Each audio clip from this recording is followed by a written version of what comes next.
These may be the 4 easiest cards I have ever made. Stick around to find out who inspired them and how to get your hands on a freebie to help you make your own. Hello crafty friends, my name's Alicia, but you can call me Crafty Al. And welcome, or perhaps welcome back to my channel. I'm so glad that you're here today.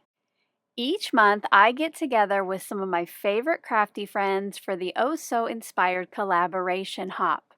This is where we take the same inspiration piece and create something new based upon it. And for June 2026, you will see all of our takes on the set of 4 cards that is up on screen now. These were originally created by Jill Hawkins, and I have her blog post linked in the description box below. Once you're done watching my video, I know that you're going to want to hop along to see how everyone else was inspired. To do this, toward the top of the description box below is a link to this month's playlist, and I will also have it as an end card at the end of this video. I know everyone would love for you to stop by, see what they created, and leave them some love. I know that I am excited to see what everyone did. When I took my first look at Jill's set of cards, some of the things I noticed were the black and white background with the pattern on the left half, the colorful die-cut sentiment, and how she has done some embossing lines on the white cardstock in the background.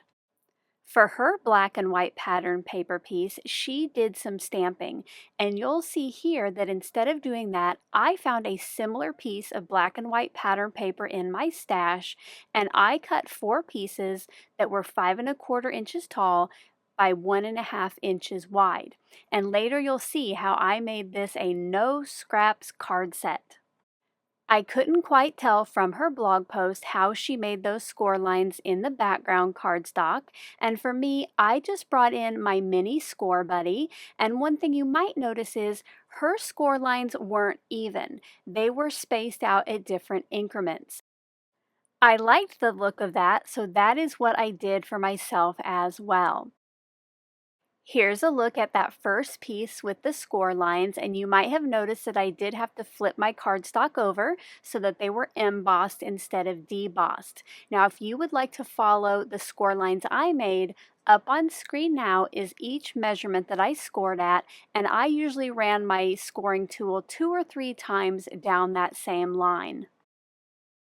While I have my Scor-Buddy handy, I'm going to have it be a helper so I can get my pattern paper aligned nicely with that embossed cardstock.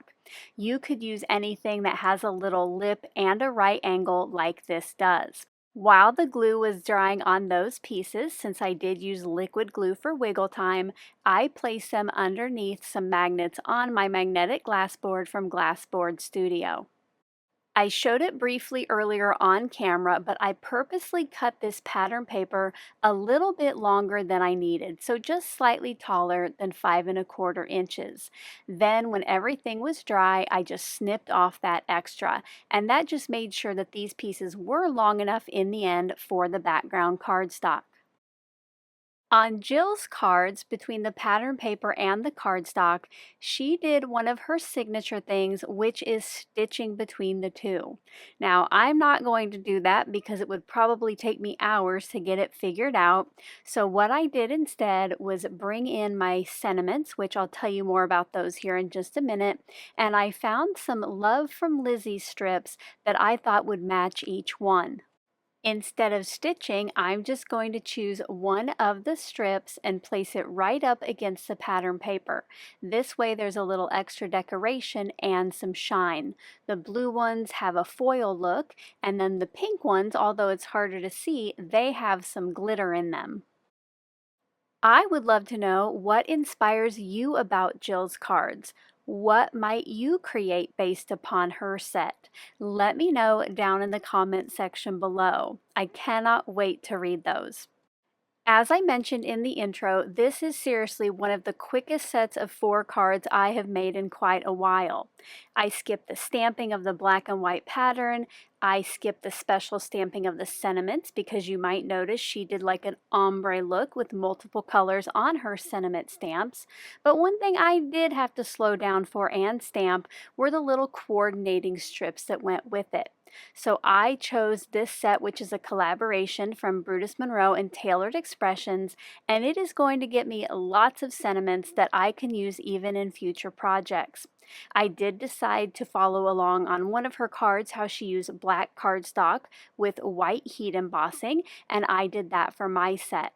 When I do white heat embossing, I like to go ahead and stamp with white ink. That way, if I don't get powder on a certain spot, if I use like Versamark, it will still be white behind it. I know I'm going through the process pretty quickly today and not telling you all about the products. If you do have any questions on what I've used, make sure to check out the description box below. Now, when I set the powder, I did think that I moved it around and made sure everything was melted, but after I let it cool and I brought in a towel to wipe off the anti-static powder tool, I wiped off part of one of my words as well. But luckily, like I mentioned, I have lots of extra than what I'll need for today. This stamp has a coordinating die, which makes cutting out the individual sentiments so easy. Once that was done, I did choose 4 that I wanted to use on the set for today, and the rest I just put back in the package for later. For the main part of my sentiment, I added some liquid glue behind the die cut letters, doing my best not to get any on the vellum, just so it wouldn't show through from the front. And then for the coordinating sentiment, to add some dimension to the cards, I did put a strip of foam tape on the back. With foam tape, once you set it down, it is usually stuck in place. So to give me some wiggle time so I could adjust the sentiment exactly where I wanted it, I did put some liquid glue over the foam tape before placing it onto the card. I got the rest of the sentiments added and put these on card bases, and then I used up that small scrap that was left over from cutting down the pattern paper to decorate the insides. And later you will see that. But for now, I want to slow things down and tell you about my die cut sentiments that I used for these cards. I did not have that same stamp set that Jill did, so I looked on Creative Fabrica for kind of a tall, skinny, handwritten font that was similar, and I found one to use. So I made this hello with shadow that I'm using on today's cards, and I also put together some other words which you see up on screen now.